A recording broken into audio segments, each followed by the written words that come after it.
Geeks and geekettes, ladies and gentlemen, senors and senoritas, it is time once again for Ask Chuck Dixon, where you get to ask me, a comic book writer of world renown, questions about what I do for a living, and what I do for a living is I write comic books. Let's get right to the questions. Tom KP, my personal favorite DC character is the Phantom Stranger, pre-New 52. What's your opinion on supernatural comic characters, and how does DC compare to Marvel in this regard? Well, as a dyed-in-the-wool, lifelong Ditko fan, Doctor Strange is my favorite mystic character, because Ditko really created a reality all its own for Doctor Strange. The rules of how the magic works, the universe in which Doctor Strange exists, the perils and challenges he faces are just so entirely unique and fresh, even to this day. There's nothing really to compare in my mind to Doctor Strange. On the DC side, my favorite would be the Spectre. I liked the Spectre when I was a kid. Certainly a spooky character, as he inhabits the body of a reanimated police detective. I mean, pretty strange situation to begin with. And my love of the Spectre was firmly cemented by the 1970s appearances of the Spectre, written by Michael Fleischer and drawn by Jim Aparo, in which the Spectre is portrayed as a spirit of vengeance. He brings justice to a world without justice. Some terrific, one series of one-shot stories featuring the Spectre in a series called The Wrath of the Spectre, quite aptly named. Generally, I don't care for supernatural characters. I'm not big into magic. It's when I have to write magic, I find I have to create a finite set of rules for it, because to me, in stories in which magic exists, anything can happen, and when anything can happen, who cares what does? The magic characters are so often their own deus ex machina, where they just sort of magic their way out of situations, so there's no real sense of peril to my mind. But that's not to say that supernatural characters aren't extraordinarily successful. Much of the Vertigo line was supernatural horror-based characters. So, and they were extremely successful at it.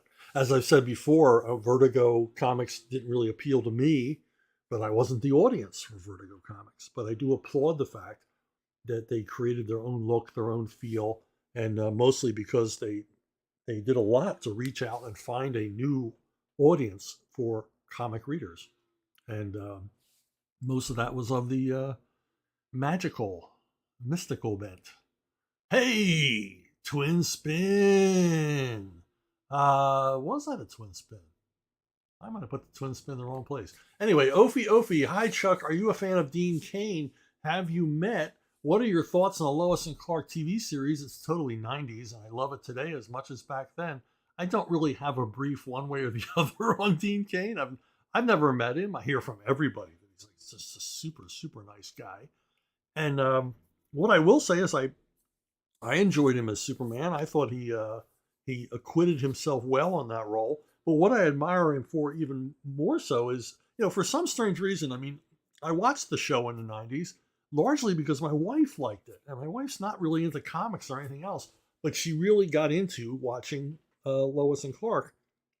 And what impressed me most about Dean Cain, other than his performance as Superman, was that he wrote an episode of the series, which undeniably is the best episode of the series, and showed a sharp, keen understanding of the Superman character and how to construct an interesting and engaging Superman story. And I think, it is by far the episode that he wrote stood head and shoulders above anything else done by the regular writers on the series. And in case you were curious, my wife agreed. she really enjoyed that episode as well. Okay, Eskovitz. I want to start collecting reading old Western comics. Old being anything from the 1950s to the 1970s. But I'm having trouble knowing where to begin. Which titles, characters do you suggest? Well, you can't go wrong with the, I guess, 20-year-long run on the Lone Ranger, as written by Paul S. Newman and drawn by, oh my God, I'm drawing a blank on his name.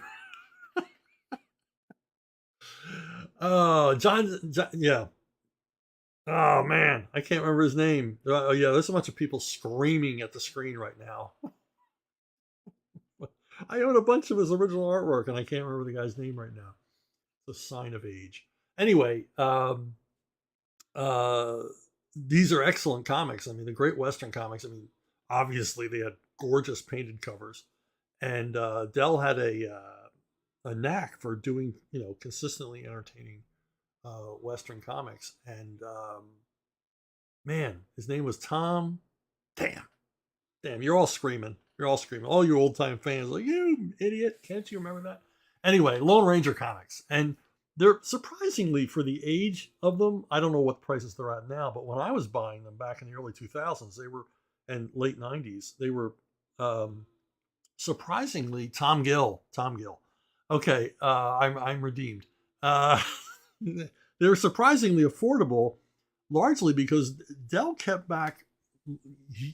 Dell kept a huge inventory of file copies, so there's no shortage of these comics. Because Dell kept, file copies. There's a lot of like primo, near mint condition copies out there. Most of my Lone Ranger collection is in awesome condition, given the age of the comics, because they're former file copies. The other thing is it keeps these down in price, or should keep them down in price, is that, this book sold about 1 million copies a month. So there's no shortage of copies of these Lone Ranger comics out there. So it's a good place to start a collection because, they're vintage comics, but they're not completely priced out of the range of affordability, unless things have changed since I was buying them. Dell continued to do terrific Western comics. I would recommend the series of Wyatt Earp comics as drawn by Russ Manning. And Have Gun Will Travel had a terrific set of issues by Giolitti, terrific Italian artist who did the bulk of the run on Turok. And of course, the Zorro issues by Alex Toth. And again, because these sold so well, of course, some of these are a little pricier because we're getting later into the 60s. At Dell, sales weren't as big. There's still hundreds of thousands of copies out there, but not quite as many as there would be from a 50s comic. And I'd like to recommend these 2 issues of Laramie, a mostly forgotten hour-long Western used to air on NBC, largely because one of them is penciled by Gil Kane and inked by Russ Heath, which is an awesome combination. You had this liveliness of Gil Kane's pencils, and then Heath's meticulous attention to detail. And then the second one is penciled and inked by Russ Heath. And if you watch these videos, you know what an enormous fan of Russ Heath I am. And they're both issues have great stories in them, but the added attraction of Mr. Heath's amazing inking abilities. A series I like, and is completely forgotten by everybody except Western geeks, is the Atlas series and character Arrowhead. He was an Indian warrior. He's sort of a frontier Conan type character, and he appeared in a short-lived series of his own, but he also appeared in books like Two Gun Kid and things like that as a backup feature. And Atlas is the company that would later become Marvel.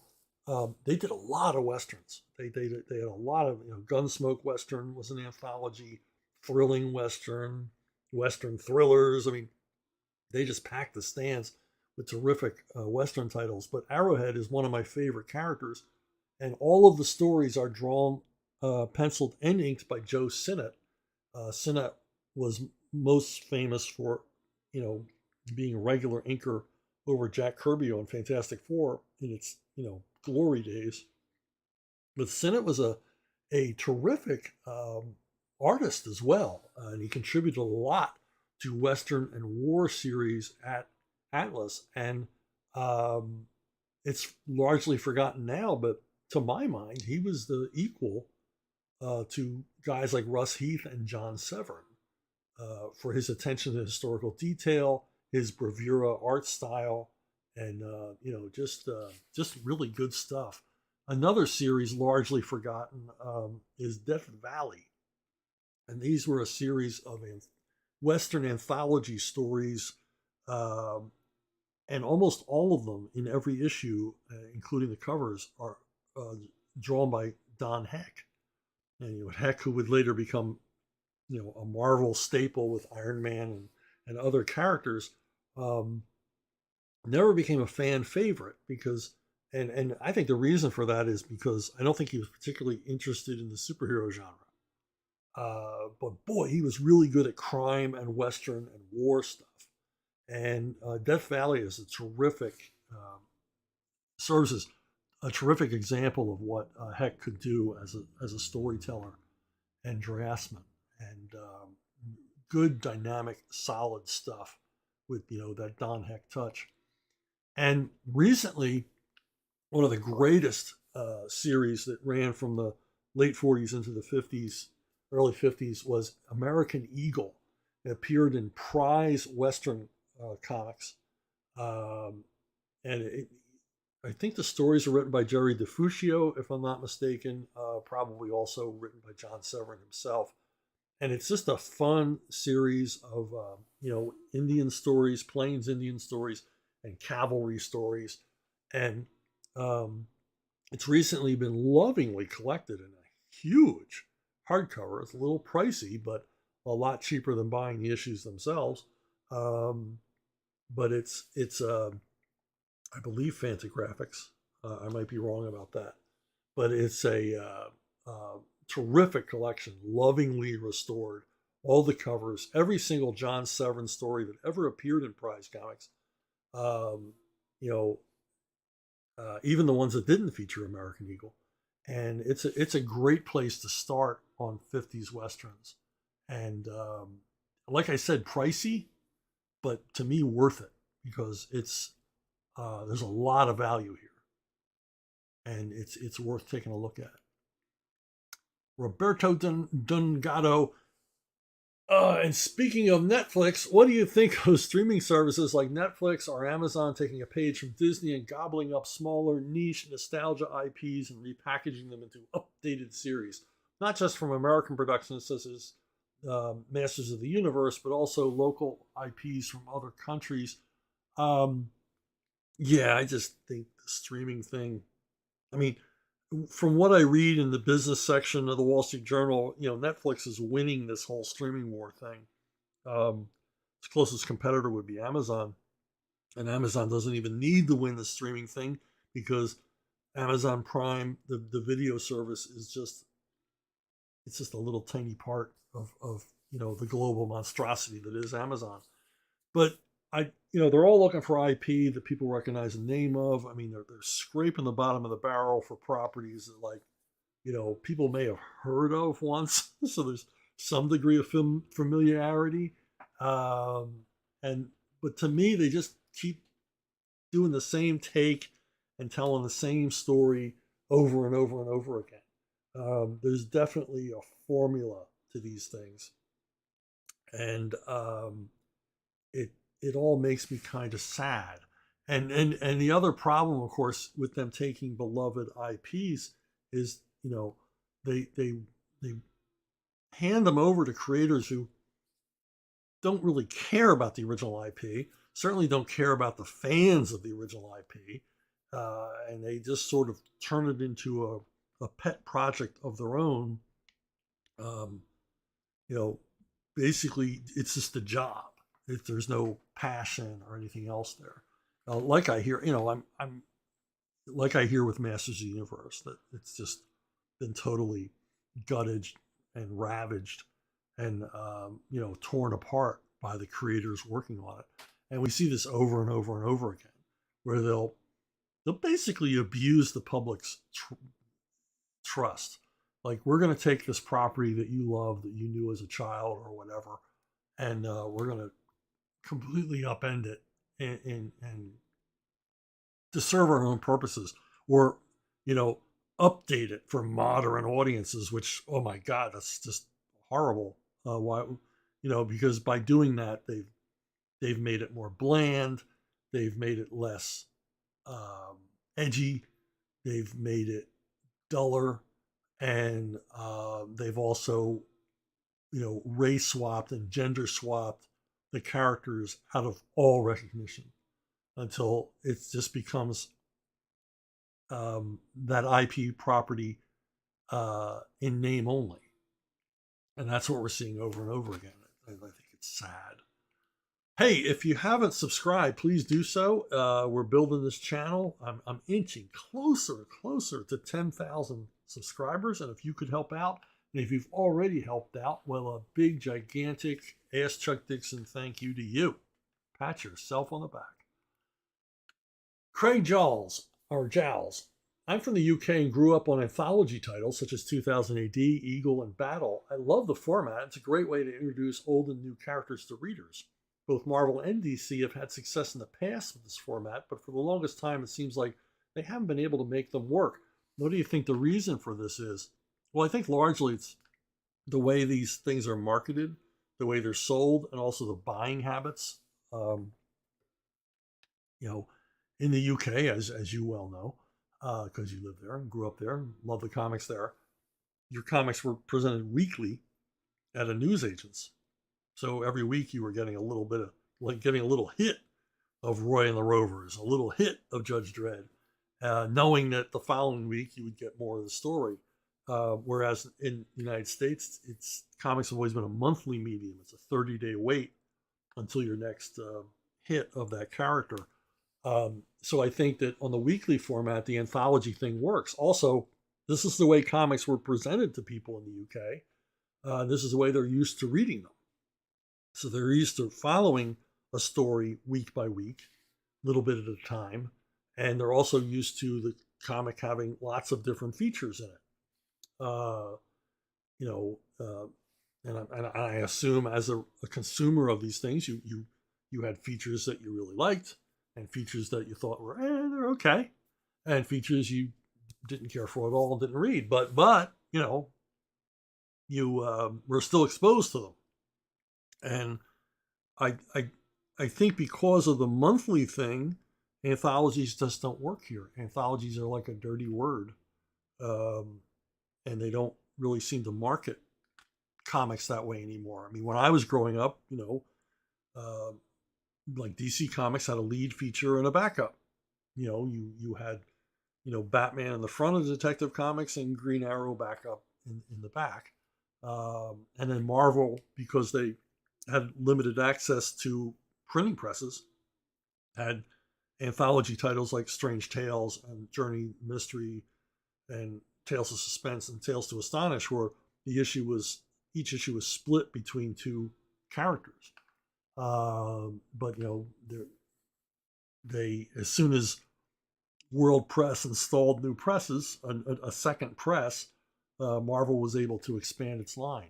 Hey, you probably didn't know that's why they had those two for titles back in the 60s, because there simply wasn't enough press time to allow Marvel to expand its line, even though its characters were becoming more and more popular.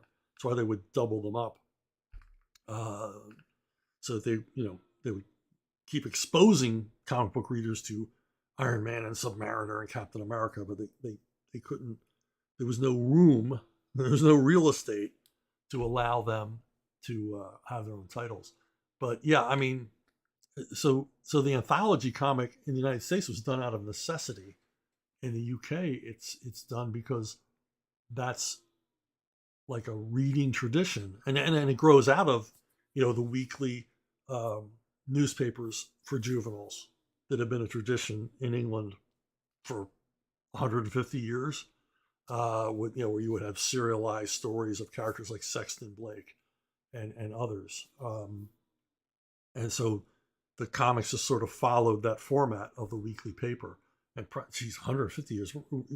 The weekly newspaper with the serialized story probably goes back more like 200 years in Britain. I mean, Charles Dickens was originally serialized in weekly newspapers, much the way that Judge Dredd is today.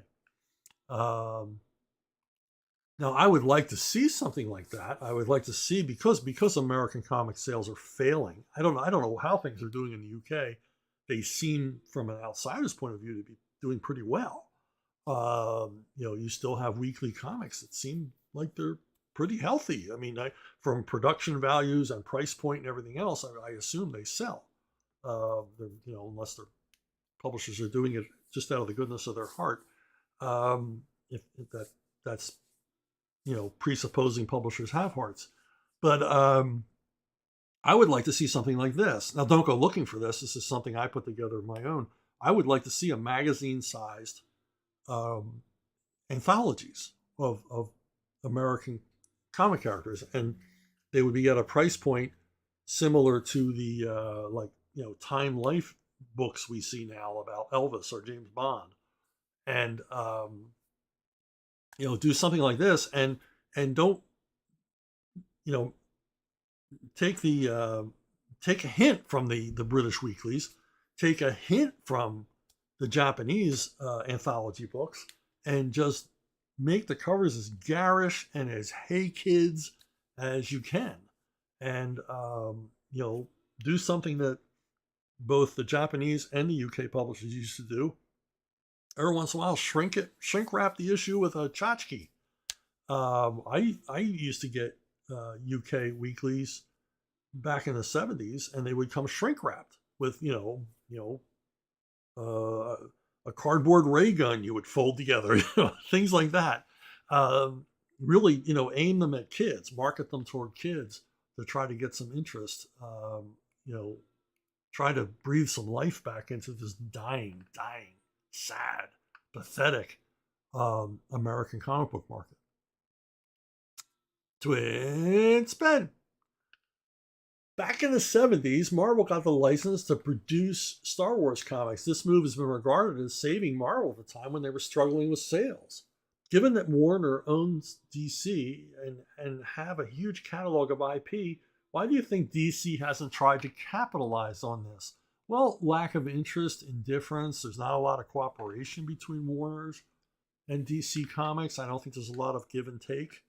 There's a lot of take from Warner's, but there's not a lot of give for DC. But yeah, Warner's has the rights to properties. I've talked about Dirty Harry before. I had proposed the Dirty Harry Batman crossover comic, which Warner's was pretty excited about until Clint Eastwood himself nixed the idea. And now I don't think Clint Eastwood owns the rights to Dirty Harry, but he certainly, by cult of personality, has some say over it.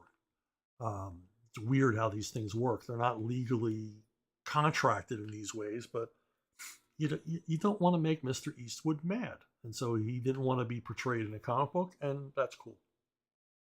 Because that's the way it is. Now, Warner's has the film rights to Harry Potter, but apparently J.K. Rowling hates comics and won't sign off on doing what would be a tremendously, it would be a publishing phenomenon for comics. Can you imagine a series of graphic novels done by top talent, either in the UK or the United States? And I know a lot of comic book creators who would simply kill. They'd climb over each other to get at this property because they like it, and also the monetary rewards would be huge. The royalties would be enormous on a Harry Potter graphic novel project. And not to blow your mind, but imagine a series of Harry Potter mangas. Be like printing money. I mean, it would be enormously successful. But Rowling doesn't like comics, and that's the end of that. Even though Warner's, I doubt very much she sold Warner's the graphic novel rights, because I know I've seen Warner's contracts, and if you sign any kind of film or TV contract with Warner's, it always includes the graphic novel rights, which I always tell writers, don't sign off on that, because they'll never make a comic of your novel. You could do that yourself. But when you sign with Hollywood, they want everything. They want every right. They want, radio broadcasting rights on Jupiter. Another property that Warner's owns the film rights to is The Exorcist. Although now I guess maybe Universal owns it, because Universal is doing a series of Exorcist movies. But, there was a time Warner's had the rights. It seemed to me Exorcist would have been prime for, as we mentioned before, Vertigo. Horror comics. Lethal Weapon, as far as I know, Warner Brothers still owns the rights to Lethal Weapon. That would be a fun comic book series. I mean, why the heck not? And The Matrix. I don't believe there have been Matrix comics. Probably the Wachowski brothers or sisters, or whatever gender they happen to be at the moment. Perhaps they kept graphic novel rights, because I know they are into comics, so maybe they didn't sign off on that. Triple spin. Craig Joel's back again with sticking with Batman. You are not a fan of Dark Knight Returns, but are you a fan of Batman Year One? I enjoyed Batman Year One. I think it might be Batman Year One and Daredevil Born Again are probably my favorite Frank Miller properties. I think they show him at the peak of his talents. I will say this, though. I don't think Batman Year One works as a Batman Year One story. And I'm not the first person to say this. It's more of a Commissioner Gordon Year One story. There's nothing wrong with that. It's a very compelling story. I really enjoy it. And I enjoyed the Batman aspects of it, too. But if you read it, the story is largely driven by Gordon. And Gordon kind of takes up all the oxygen in the story. Not that I'm complaining. I mean, it's a good story. I just don't think it's properly a Batman Year One story. It's more of a police thriller that Batman appears in, which again, cool. I'm cool with that. Tom Long. I read Alias and really liked it. I saw that it was created by Tom Caputo and Kathleen Llewellyn, with Now Comics, Caputo Publishing holding the original copyright. I'd love to hear any details you can share about working on the series, the changing of the copyright to you and Todd Fox, and how it found its way to Antarctic. Well, okay, let me deal with the creation issue. The creation, Tony Caputo and Kathleen Llewellyn, who was the main editor at Now, who she was terrific to work with. Really enjoyed working with her. Their creation of Alias was to approach me and say, we want to do this book called Alias, and it's about a serial killer who is a hitman, also a hitman at the same time. And that is the beginning and end of their contribution. That is the alpha and omega, the high concept of it, which is an excellent idea, of a serial killer turned hitman. A guy who, much like Dexter in the series Dexter, which would come later, a serial killer who, vents himself, who utilizes his personal psychosis into something he sees as positive, a money-making proposition. He's going to kill people anyway. Why not get paid for it? And also the idea in mind that maybe some of the people he's killing deserve it. But none of those moral considerations or anything else were in the simple sentence, how about a series about a guy who's a serial killer who becomes hitman? And so it was up to me to sort of take it from there, and me and Todd Fox and Enrique Villagran, worked up the series until Now stopped paying us. And the originals for the original series, sat in my flat files for decades. And I finally said, hey, this is ridiculous. Nobody's ever been able to read the end of this story. For all this time, I would constantly get questions about it. How did the story end? Where did it go? And so I approached Ben Dunn and Joe Dunn at Antarctic, because they're good guys and I've known them for a very, very long time. And I said, would you guys want to, put this out in a series of black and white editions shot from the original art? Because I had all the original art. And so we did it. Now, the copyright issue, there was no copyright issue because Now Comics had never copyrighted Alias. I did a copyright search. Alias is there in the Library of Congress, but was never copyrighted. And so I copyrighted it to myself and Todd Fox, and we were off to the races in Antarctic. So, hats off to Tony Caputo and Kate Llewellyn, and I probably give most credit to Kate Llewellyn for coming up with it. But it went from that high concept to what Todd and Enrique and I eventually developed into the series that you enjoyed. So thanks for the kind words about it as well. Yeah, I blanked out the name here. Somebody, Wenzel. Is it Anthony? Okay. Hello, Mr. Dixon. As you've written Westerns and are a fan, I'm wondering what you consider a Western, as some of my friends and I have been discussing whether something is a Western or a frontier story. Does era matter? Is it pre or post-American Western expansion actually a Western? Example, Last of the Mohicans, Zorro, Yellowstone? Or are more factors involved, like hero relationship to his horse, family, friends, duty, and honor? Well, as I always say, a Western is a pretty simple genre. As a famous Italian movie producer once said, I like watching Westerns because if I fall asleep in the middle, when I wake up, I still know what's going on. And largely what a traditional Western is a series of conflicts, man against man, man against nature, man against himself, whatever. Series of conflicts are developed,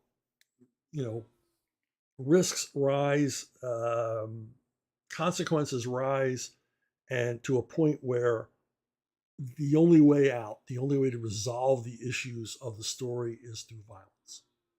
Bringing us, to the final gunfight, the final Indian raid, the final cavalry charge, whatever.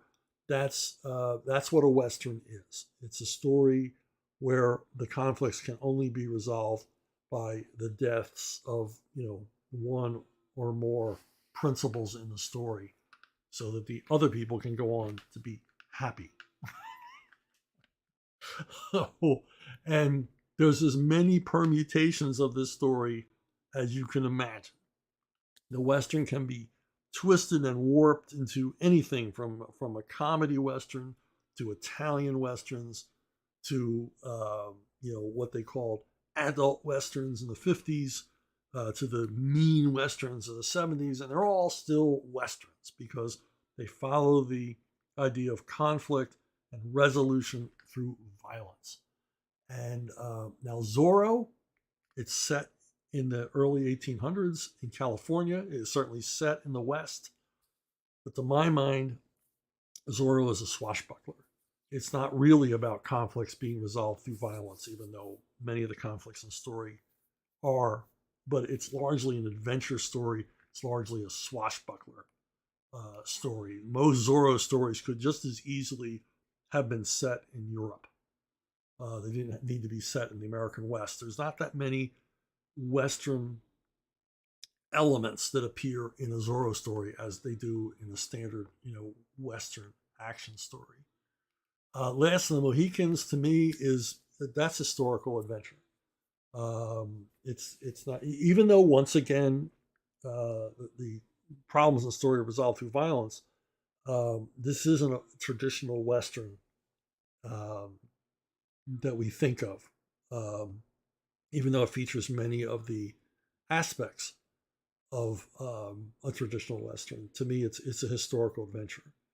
And plus, it doesn't take place in the West. All the action in this story takes place, east of the Ohio River for the most part, in the eastern portion of the country. Which, as you'll see later, it doesn't matter where a story takes place; it can still be a Western. It's like Little House on the Prairie. Little House on the Prairie is set in the West. It has a lot of the features of the West. The frontier life, threat from hostiles, threat from strangers, failures of crops and things like that. Excellent TV series to my mind, but it's not a Western because, in a few episodes, Mr. Ingalls solves his problems with his fists, and in one memorable episode in the final season, actually goes out with a gun to take care of things. But for the most part, Little House on the Prairie was adventure stories or humor, or that was the great thing about Little House on the Prairie. It was each week you didn't know what to expect, but expertly written, engaging stories but never a Western in my mind. Yellowstone, yeah, I think it's very much a Western because each season comes to this violent climax for the most part. The Duttons certainly take care of their problems utilizing violence. They are up against the same kind of rising stakes that you see in a good Western. The pot's boiling, and throughout each season, and generally, the guns come out, and I think Yellowstone very, very much a Western, despite the fact that it's set in the modern day. But anything can be a Western. I mean, Road Warrior it's a Western. What else can you say? It's a John Ford. It's a post-apocalyptic John Ford movie. And I think Mad Max, for the most part, is a Western. It's man against nature. It's man against man. When you think about it, the classic American Western, it is kind of a post-apocalyptic environment that the stories are set against. You have these bleak landscapes, and it's a hostile land. It's a hostile situation, and you're in a place where the law is fungible. There's no real rule of law except that that can be enforced at the point of a gun. So it's that's why we say the wild, wild west. It was wild, and so I think Road Warrior fits the genre in a lot of ways. Okay, greetings from Delco, PA, Delaware County, Pennsylvania, where I grew up. I know you're a big film buff, so I was wondering, what are your thoughts on the great Warner Brothers gangster cycle of the 1930s? I love them all, from Little Caesar in 31 to the Roaring Twenties in 1939. However, I think my favorites are the two made a decade later when James Cagney came back to do White Heat and Edward G. Robinson did Key Largo. Cody Jarrett and Johnny Rocco were older, meaner, scarier, and a lot less likable than the anti-heroes of the 30s. I think a lot more complex and interesting. I got to agree with you. I mean, basically post-war, the audiences weren't going to be as into the charismatic anti-hero gangster that they were in the 30s. I think World War II had shown both Americans at home and Americans who had served abroad, to some degree, a true face of evil they had never seen before. And also just the realities of war itself made the audience more jaded, more grown up, more willing to face the reality, and less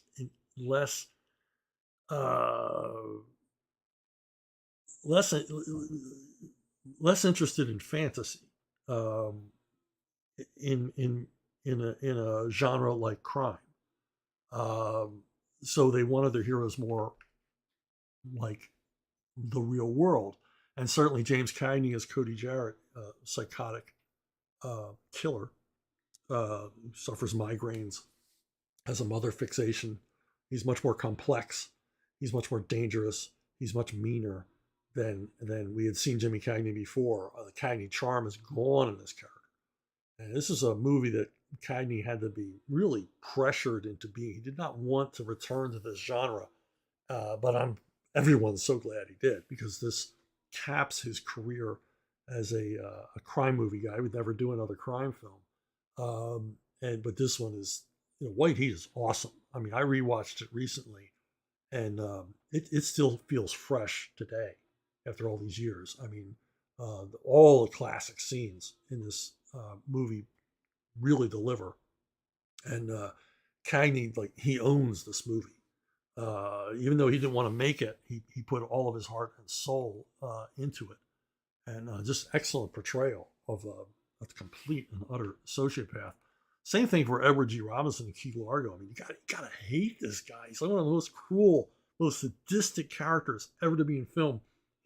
He's one of these, like, evil, satanic, just nasty dudes who has no feel at all. He has no heart. He has no soul, and he's just so sadistic and just enjoys tormenting people. The scene where he makes his girlfriend sing for everybody, it's excruciatingly cruel. I mean, you'd rather he just shot everybody dead. It would seem to be more merciful. But, and Robinson, I don't know how he felt about being in this movie, but it's his. It's also, except for a few turns as in cameos and things as gangsters, this would be his last turn as a crime figure. And just like you said, it's a more mature portrayal.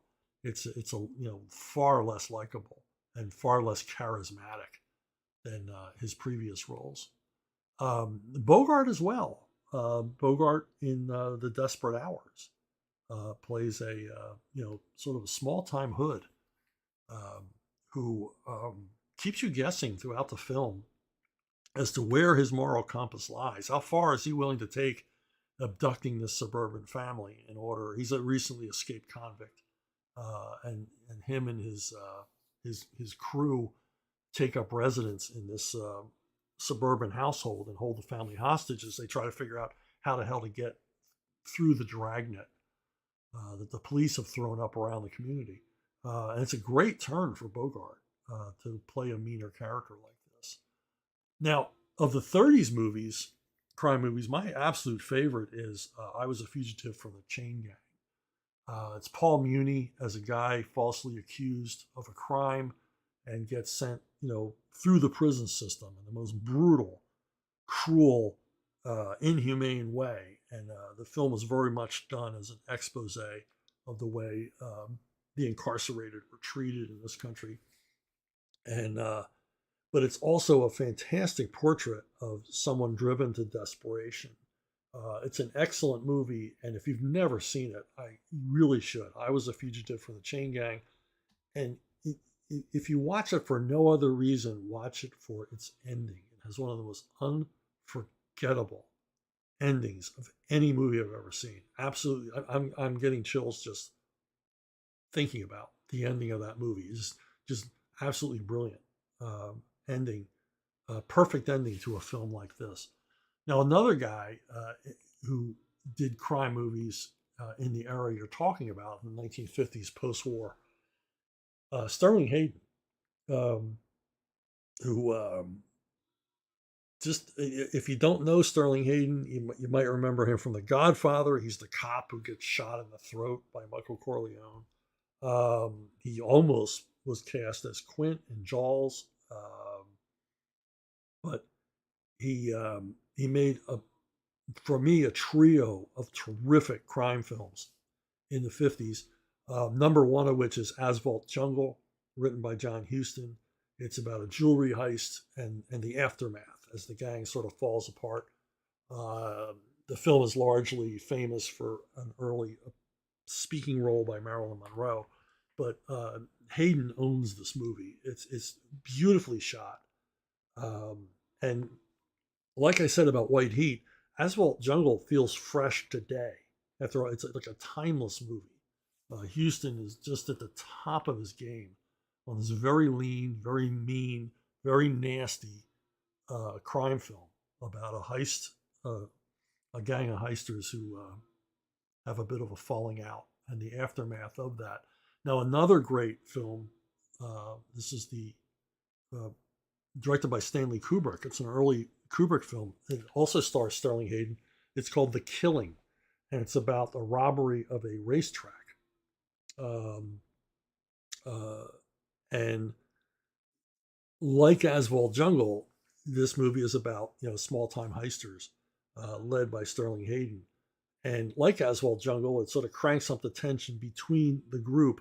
But The Killing does an even better job than Asphalt Jungle of cranking up the tension. After the crime is committed, is this gang going to be able to hold together? And everything reaches this amazing flashpoint toward the end of the film. But it's a terrific crime film. Now another crime film with Sterling Hayden, which to me completes his 50s trilogy, is a movie called Crime Wave. Now in this one, Hayden is a tough cop. He's a tough police detective, but he's following up on a bunch of low-life hoods who killed a guy in a gas station robbery, and he's just doggedly going to hunt these guys down. And one of the gang, played by Charles Bronson in an early role, very effectively by Charles Bronson. So that's a good one to look for as well. It's called Crime Wave, and I rewatch this one like a couple of times a year because it's just so perfectly constructed, just seamless, cop thriller, seamless crime thriller from the period that you mentioned. Tim Gilpin, hi Chuck. I recently came across an issue of What If you wrote, published around 1990. The title says it all. What if the Punisher killed Spider-Man?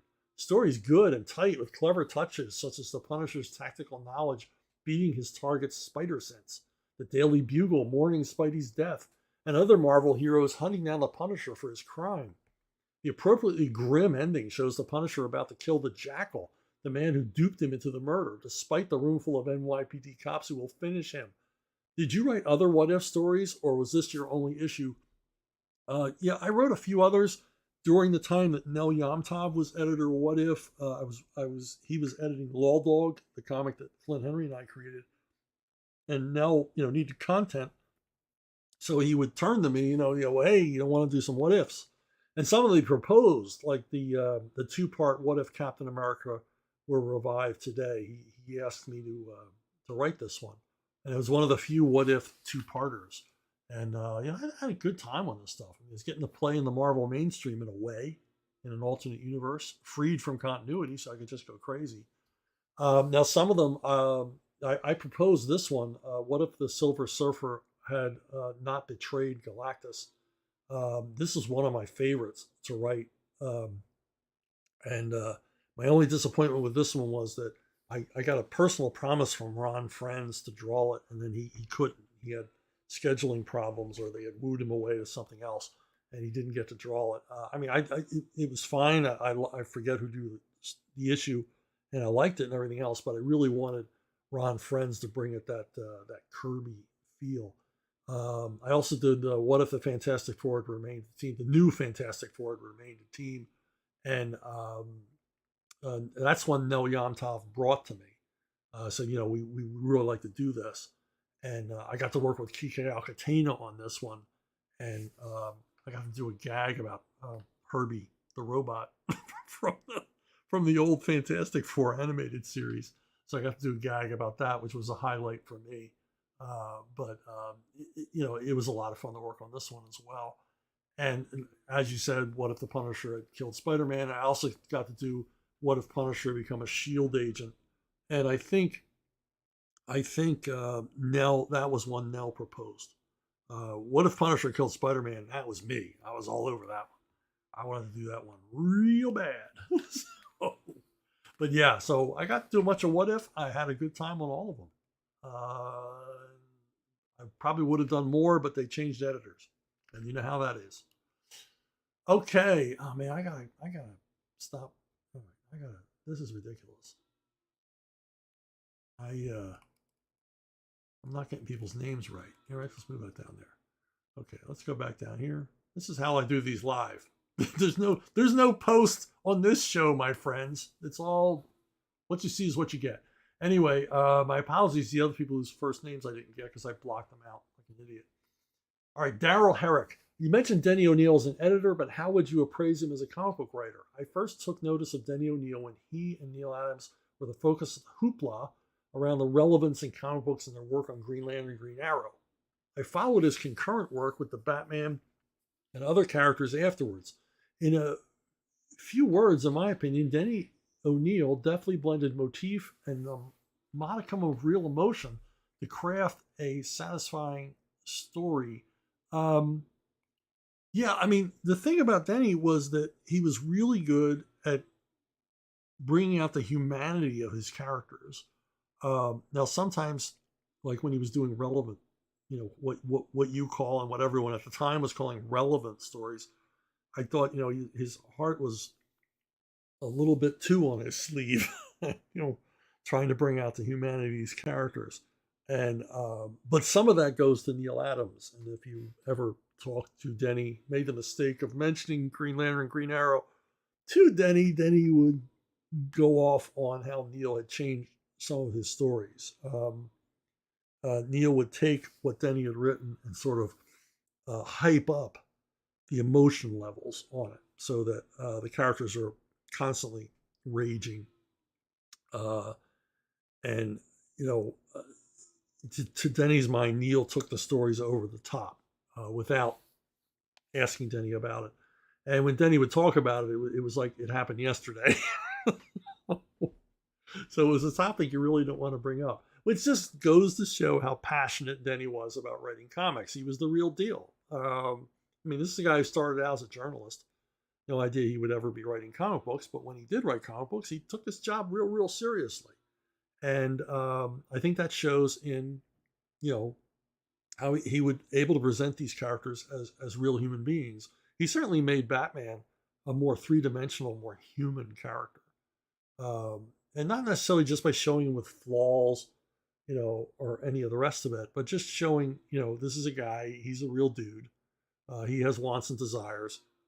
He has concerns.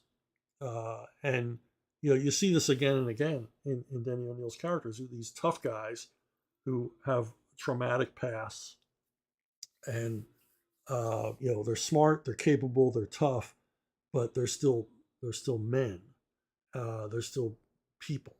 And I think this comes out most in Denny O'Neil's short run on Superman, which is a title Denny did not want to do. He had no interest in writing Superman, but they assigned it to him, and they really wanted him to work the same magic on Superman he had on Batman. And to my mind, he succeeded. I really like that run on Superman. And whenever I would bring it up to Denny, he would go, "Yeah, I didn't want to write that. I didn't want." Yeah. But you couldn't tell he didn't want to write it because he really did a lot of thinking about Superman, and it took him, away without deconstructing him, without lessening the character. He sort of drew him away from that iconic, stoic Boy Scout image into something more like a flesh and blood character. And if you ever get to read it, I think it's been collected. It's probably $200 on Amazon now. I think they collected it like 10 years ago. But if you can ever hunt down those issues of Superman by Denny O'Neil, and of course they're beautifully drawn by Kurt Swan with inks by Murphy Anderson. Just some of the best Superman comics ever done. And I think anybody who's worked on Superman would agree with me. And to me, it gave me a whole new look into a character that I thought I knew and that I liked. But Denny brought an aspect, a depth to the character, to my mind, that I think resonates to today. So yeah, high estimation of Mr. O'Neil as a writer as well as an editor. Alex Richmond, did you have any tropes or cliches you relied upon in your early comic book writing days? Things like overly used words, plot contrivances, etc. Kind of storytelling crutches that most writers talk about looking back on in their early work and cringing at. On the flip side, do you think it's possible to go too far when trying to avoid tropes and cliches in writing comics? I never. You want to avoid the cliches. You want to avoid the tropes. They're there, but you want to kind of turn them on their head. You want to use them in a different way. You want to, you want to do that thing that every writer always thinks, which you should be thinking all day long if you're a writer. Is there a better way to say this? Is there a better way to present this? And that means newer, fresher. Yeah, there's some stuff. I wrote some stuff early in my career where the stories are rather predictable and all the rest. But as feeling my way as a writer, I'm not apologizing for that work. I wrote it earnestly. I didn't phone it in. But I was learning. I was learning my craft. I was learning how to tell stories. I was learning how to take stories and try to exceed the reader's expectations rather than meet them. I mean, when you get a writing assignment, you want to not screw it up. But not screwing it up isn't enough. You've got to really think, what does the reader want in this story? And how can I add to that? How can I give them more?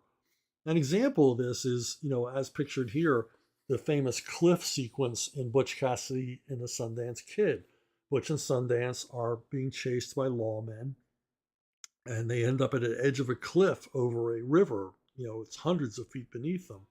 And, this is a typical Western scene. The good guys are trapped. There's no way out and everything else. But what's great about this scene is, even though everybody did it. John Wayne did it. Roy Rogers did it. Every Western star had a scene like this. What's great about this scene is that William Goldman, the screenwriter, completely rethinks it and comes up with this marvelous scene where Butch is trying to convince Sundance to jump off the cliff with him. They'll take their chances jumping in the river rather than being captured by the lawman and certainly be hung. And that's when Robert Redford reveals that he can't swim. He's not afraid. He's not a coward, but he can't swim. He knows he won't, survive the fall. And Paul Newman, rather than trying to further convince him, agrees with him. Says, well, swim, the fall will kill you. And so they jump. And it's a great scene because it brings us what we expected. It brings us something familiar. We've seen it in a bunch of movies. And then it turns it on its head. It gives us something different. It gives us a different approach. It gives us what's known in the business as a reversal, by sort of defying our expectations and then exceeding them. And then we still get the cool jumping off the cliff scene, and the good guys escape. We get everything we wanted and more. A movie that's not very good that does this in one scene. This movie is a Bruce Willis vehicle post Die Hard called Mercury Rising. It's not a very good movie. He plays I think he's like a jaded burnout cop, kind of role Bruce Willis would, specialize in for a decade or more. And he's protecting a little boy against some sort of evil corporate interest represented by Alec Baldwin. It's a largely forgettable movie. But what makes it wonderful is we come to the cliched scene, seen it a million times, where the good guy finally comes face to face with the bad guy. And the bad guy explains to us, he explains to the hero and to us why he's doing what he's doing. He begins to explain his motives for being an evil bastard who wants to see this little boy dead. And he gets about half a sentence into his explanation, and Bruce Willis punches him in the face and knocks him unconscious. And when I saw it with a movie audience, the audience cheered because we didn't care why Alec Baldwin was doing what he was doing. There was nothing that he was going to say that was going to justify his motives. And also, movie audiences aren't stupid. We all know the language of cinema. We've always seen a million stories. We all knew where it was going. And yet, they stood the scene on its head. Rather than have Alec Baldwin go on and on with his justifications and smirking and boasting, we just have Bruce Willis cold cock him into unconsciousness. And it's a marvelous scene. And for that reason, because they took the cliche, they took the trope, and they stood it on its head. And the audience appreciated it. And I imagine this is something that was come up with on the set. I doubt very much this is in the screenplay originally, because the rest of the screenplay is so by the numbers. that there's no way this like out of whack reversal scene showed up in the middle of this when there was nothing else like that in the whole rest of the movie.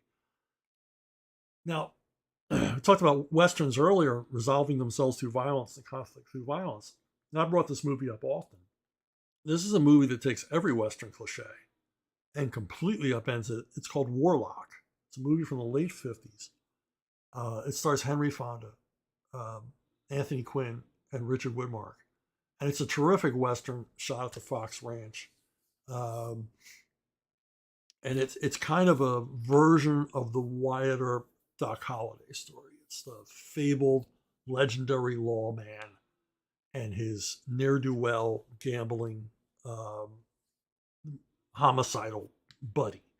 And there's no explaining, well, how are these two men who are so different friends? I mean, that's always been the question. I mean, how could Wyatt Earp and Doc Holliday have been friends? They were such different personalities. They had such a different share, I mean, historically, a different view of the world, and certainly different motives and certain different plans for their lives, and yet they were always associated with each other, always friends. This movie takes the unusual step, particularly for a movie made in the late 50s, in that it's very, very clear that Anthony Quinn's feelings for Henry Fonda are more than just friendship, if you know what I mean. This is an unrequited romance, and Henry Fonda is never going to respond to Anthony Quinn's, adoration of him. Anthony Quinn is romantically infatuated with this Wyatt Earp figure, and Henry Fonda is, basically seems to ignore it, seems to be oblivious to it, seems to not acknowledge at all that Anthony Quinn's feelings toward him are more than friendly. Until we realize over the course of the film that Henry Fonda is very much aware of Anthony Quinn's feelings toward him and is not above using them and abusing them to manipulate Anthony Quinn into being an agent of violence for him so that he can maintain his legendary lawman, hero of the West figure, while Anthony Quinn does all the dirty work for him out of an unabiding love for the Henry Fonda character. And I mean, that's pretty innovative, pretty twisted, pretty dark, particularly for the period in which the film was made. But it's an effective story. It's a wonderful Western. And it's also one of the very few Westerns in which the conflict at the end, the very end of the story, is not resolved through violence. I don't want to be a spoiler, but there's no climactic gunfight in this movie. And you don't want there to be one. By the time we reach that point in the story, we don't want to see the fate of the main characters in the story decided at the point of a gun. Very, very interesting movie. And now, as far as cliches and tropes and all the rest, I mean, an example is I have a new series, it's a new book by me and Joe Bennett coming from the Rippaverse this summer called The Horseman. And its evolution is that, Joe contacted me when we were in the middle of doing Alpha Core 1 and said, you know what the Rippaverse needs? It needs a grounded in reality Batman Punisher type character. Guy doesn't have superpowers. Self-made man kind of guy, who fights outside the law to battle crime. And I said, cool, let me think about that. Now the thing is, I've written Batman, I've written a Punisher, I've written lots of like vigilante justice stuff, both wearing masks and not. When you've written that stuff a lot, you're like, I don't want to write that again. What's a new take on that? What's a different take on that? And so I kind of took this character who is the Horseman, and I gave him a different kind of an origin, a different kind of motivations for what he does, and a bit more grounded in reality than either the Punisher or Batman. And I think the end result clicks. Joe's artwork certainly is blowing me away. I saw a bunch of new pages this week. He's almost done with the pencils on the project. It's absolutely mind blowing work. So, that's the thing. I mean, you can embrace tropes and cliches, but you can't ignore them, especially when you're working in genre work, because that's what makes it a genre. Like I explained earlier, Last Mohicans is not a Western. It wasn't trying to be a Western.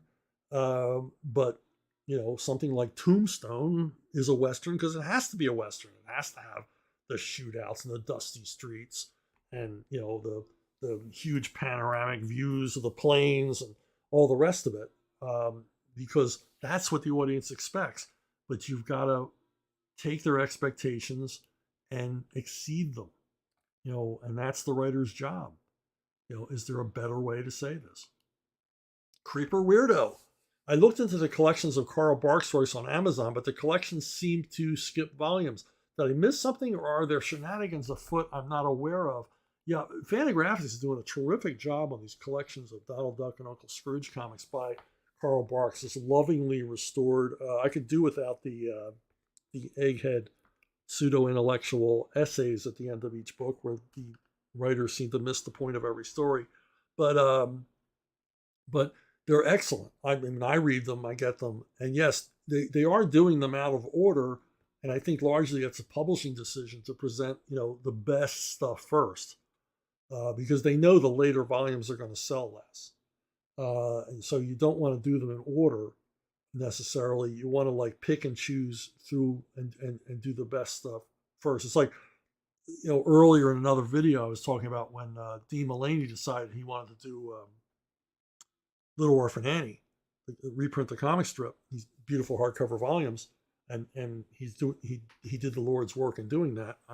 I certainly appreciated it. But his question was, do I begin in I think 1926, when the strip began, or do I begin in 1934 when the strip really took off and really got really good, its peak era, through the late 30s into the early 40s? He says, and then do I start there in 34 and then go back later? And he realized, if I go back later, the sales are going to be much lower. And he just bit the bullet and started the strip from the beginning, which I'm glad he did, because, I mean, from the beginning, Little Orphan Annie was an amazing strip. Yes, it got a whole lot better, but, I still wanted to read all of it, and I still enjoyed all of it. And same thing with Barks. I want to read all of Barks. I want to read lesser Barks and best Barks, because any Barks is good Barks. Any Barks, the least of Barks' stories are still head and shoulders above anything else anyone else did. So yeah, I want to see it all, but there are publishing considerations, because publishing is a business. You got to earn money, and you got and to their credit, Fantagraphics wants to reprint all of Barks' Duck work, and in order to do that, they have to make certain decisions of what order to do the stuff in based on sales, so that they can complete the series. It's not like when they did the complete Peanuts, and yeah, everybody wants you do it in order and you do all of them because it's Peanuts. With Barks, it's different. There's different, Barks fans will tell you there's different eras in Barks because he did the Ducks for so long. So I think these, I'm just guessing that it was a business decision. Another creeper weirdo. What are some of the great 1970s action movies worth getting and watching? Well, you can't go wrong with Bruce Lee, Enter the Dragon. I was going to the movies a lot in this phase. The Kung Fu movie kind of took over the theaters. If I went down to downtown Philly, you could go to 4 different theaters and see a triple bill of Kung Fu movies in each one of them. But of course, Lee owned that genre, and Enter the Dragon is, I'm not saying anything anybody else hasn't said a million times. It is the peak for the way it was filmed, his fighting techniques, his charisma, and all the things that made Bruce Lee are here in Enter the Dragon. And it's also very, very 70s movie, from the music to partial nudity, all the rest of it. A classic 70s R-rated film. Now, the other big trend in the 70s at the grindhouses was the black exploitation movie, and they don't get better than Truck Turner. Isaac Hayes plays a bounty hunter who doesn't seem to care where he fires his gun. There's barely any story.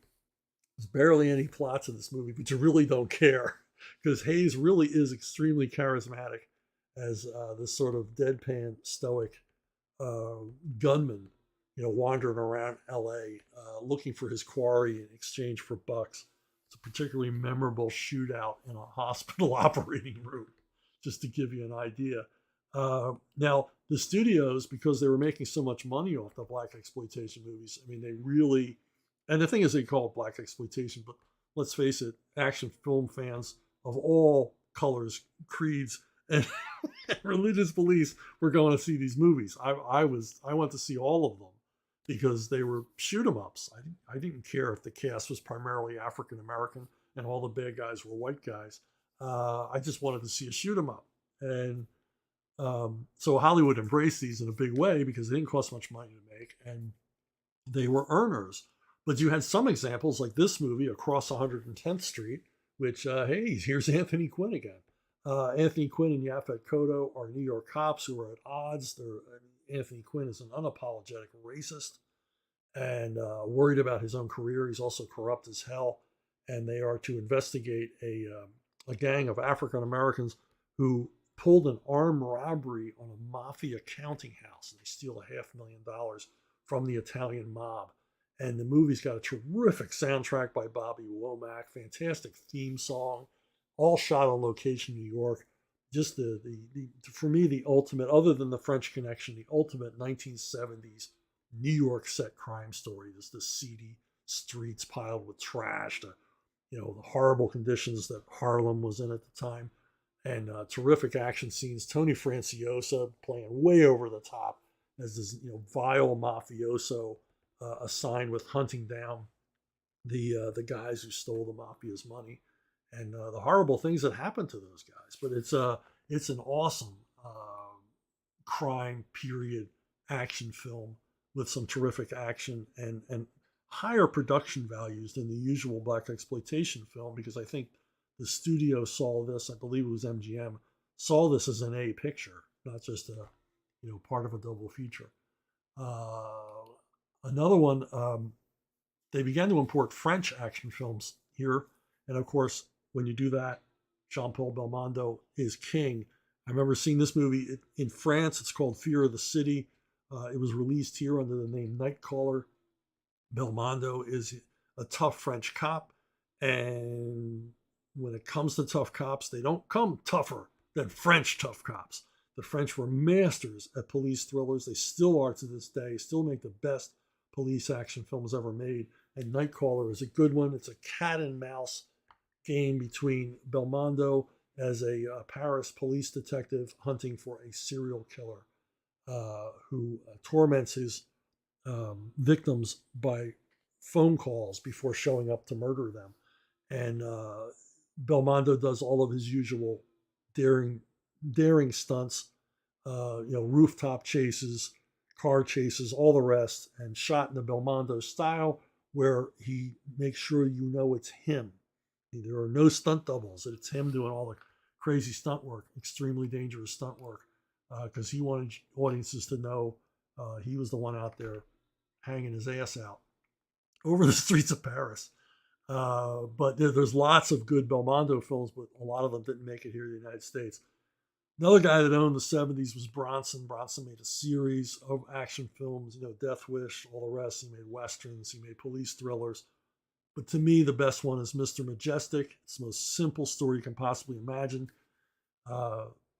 Majestic owns a watermelon farm. All he cares about is getting his watermelon crop in Southern California. And he ends up getting arrested and put in jail with Al Liotta, a mafia guy. And both of them participate in a escape. And things get complicated. and Bronson has to settle everything with a shotgun. So what more do you need? You don't need to know any more than that. Now another one. This one's coming out recently. Some studio has taken this and restored this film. It's called Rolling Thunder. Stars William Devane and Tommy Lee Jones as a pair of Vietnam POWs who are returned to their lives in Arizona or Mexico, someplace like that. And they try to assimilate back into society, but it's impossible because of the horrible traumatic events they endured in a Vietnamese prison camp. And things go from bad to worse when a gang led by James Best kill Devane's son and wife in a botched home invasion, and Devane decides to hunt them down into Mexico. This movie is just mean, top drawer 1970s exploitation, just unapologetically nasty revenge film. That it's really worth seeing. I won't ruin there's just a terrific scene between him and Tommy Lee Jones that I will not ruin, except to say that it's the scene where William Devane goes ask Tommy Lee Jones for his help in finding the men who killed his family, and it's just a genius piece of writing. The Getaway, directed by Sam Peckinpah, starts Steve McQueen, Ally McGraw, Ben Johnson, and again Al Lettieri from Mr. Majestic as another crazed mafioso. The Getaway is another, once again, simple story. Steve McQueen is a master at bank robberies. Bank robbery goes horribly wrong. The rest of the movie is a deconstruction as he and Ally McGraw try to escape across Texas for the Mexican border. And complications ensue because McQueen feels that in a lot of ways, Ally McGraw has betrayed him in the past. So their marriage is on the rocks while they are fighting their way across the Big Bend country to get the hell out of the United States. Now, for 70s sleaze, you got to go, 70s sleaze action films, got to go to Prime Cut. Stars Gene Hackman, Lee Marvin. They are both gangsters out of Kansas City, Missouri. And Gene Hackman is running basically a white slavery ring, what we call human trafficking today. He's running a white slavery ring out in the rural areas of Kansas. And he's getting a little out of line for the syndicate back in Kansas City. And so they send Lee Marvin out there to straighten him out. And it's just a terrifically violent film. Marvin and Hackman at their best. Some unforgettable stuff. Darkly humorous, depending on your sense of humor. And just like I said, a slice of 1970s action sleaze. When you're watching it, you're like, I can't believe this is an A studio release. It's like the movie studios were just so desperate to find an audience, they would just dip into the gutter as deep. Quentin Tarantino came from somewhere, and he came from movies like this. Now a little more highbrow is Sorcerer. Sorcerer is an art house film, but it's also an awesome action film. It's William Friedkin's failed adventure film, but failed only at the box office. It's a remake of the French film Wages of Fear, and I don't want to shock film fans by saying Wages of Fear, as good as it is, Sorcerer is a vast improvement on it. Once again, simple story. 4 men who are on the run end up in a Central American hellhole of a country with no prospects, and they volunteer to drive 2 trucks full of dynamite to an oil fire deep in the jungle and everything that happens to them. This movie is excruciating as far as suspense. It's a nail biter throughout. It's got some fantastic performances. Cast led by Rob Schneider, led by Roy Scheider. Rob Schneider. Rob Schneider should be in the remake.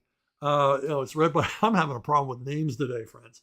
It's Roy Scheider and Bruno Kremer, and just terrific stuff. Absolutely terrific stuff.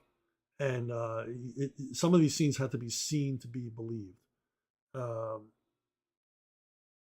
Extraordinarily dangerous shoot.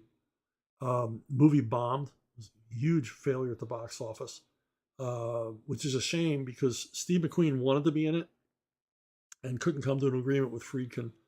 And Friedkin was holding out for some sort of artistic reasons. Didn't want McQueen because McQueen wanted to change where the film would be shot. And Friedkin admitted that for years he kicked himself in the ass because if McQueen had been in this movie, it would have been made $100 million at the box office. But you got to check it out if you've never seen it. Really good. Now, once again, a highbrow action film. Who'll Stop the Rain, starring Nick Nolte and Tuesday Weld. Nick Nolte, he agrees to help a friend smuggle some heroin out of Vietnam in the 70s, and they run afoul of the guys who basically were financing the operation, and they want the heroin and they don't want to pay for it. And so Nick Nolte has to protect his friend's wife, played by Tuesday Weld. And it's often been called a thinking man's action film, and I can't think of a better description than that. It's just awesome, and it basically assured Nick Nolte his star power, even though it wasn't a huge hit or anything else. Critics began to take a second look at him as a guy who, has an enormous amount of screen persona, and eventually, stardom. But those are the top 70s. So there's a lot of great 70s action films, but that's the cream of the crop as far as I'm concerned. If you want to check them out, if you can find them. Hey, one more thing. This isn't an answer to a question or anything else. It's sort of an adjunct to a question that was asked in an earlier video. When the John Astin episodes of Batman, the 1966 series, when the episodes in which John Astin played the Riddler came up, and someone accused me of stealing some elements from it, including a bank robbery committed using scuba gear, and some of the clues, crossword clues, and some of the riddles, that I had lifted them when I wrote this Detective Comics annual, which presented Riddler Year One. And the person said that I had stolen the ideas from the John Astin episodes. And I confess I didn't remember. And I confessed that perhaps I did steal the ideas from the episode, but it wasn't consciously. I must have seen the episodes. I do vividly remember seeing the episodes, but I didn't remember anything about them other than that John Astin, while I'm a big John Astin fan, was not equal to Frank Gorshin as the Riddler. And so I kind of felt bad. I thought, well, I've unconsciously stolen ideas from that. But then somebody on YouTube, they posted below the video and said, no, you didn't steal them from the John Astin episode. You took them from the first appearance of the Riddler. And which makes it okay, because I was writing Riddler Year One. I must have gone back, because I really couldn't remember the Astin episode. I must have gone back and looked at Riddler's earliest appearances to get an idea of what to represent, what stories to retell for the Year One story. And so I am vindicated. Because all of the things mentioned by the original question asker, the crossword puzzle, the nature of some of the riddles, the scuba diver robbery, the underwater robbery of a bank vault, these all appear in the original first appearance of the Riddler back in the Golden Age. And so I was not stealing from a TV show. I was homaging a comic book story. And while, yes, they weren't my ideas, I was writing a Batman Year One story. And so I am retelling the origin of the Riddler. And so it was all fair game. So I didn't plagiarize. I did my job. Hey, if you have anything else you want to accuse me of, you can go to brunobookstore@gmail.com. brunobookstore@gmail.com is the best way to reach me. It's the most direct way to reach me. Obviously, I read the YouTube comments and stuff like that, but I'm even there, even in the dialogues below this video, I might miss your submission, but I won't miss it if you send it to brunobookstore@gmail.com. And while I got you, and while we were talking about, vigilante justice stories, Levon Scourge, book 12 in my Levon Cade series is out. It's on Kindle. It's in paperback. Coming soon to audio books. It's selling very well. I'm very, very happy with it. If you haven't checked out Levon, you can start at the beginning with book 1 and know that you have 11 more books ahead of you. The saga of Levon Cade and his family and the blood-soaked trail he leaves behind himself. Hey, I want to thank you for listening. I want to thank you for watching. I want to thank you for subscribing and liking and sharing this website with your friends. And I'll see all of you down the road.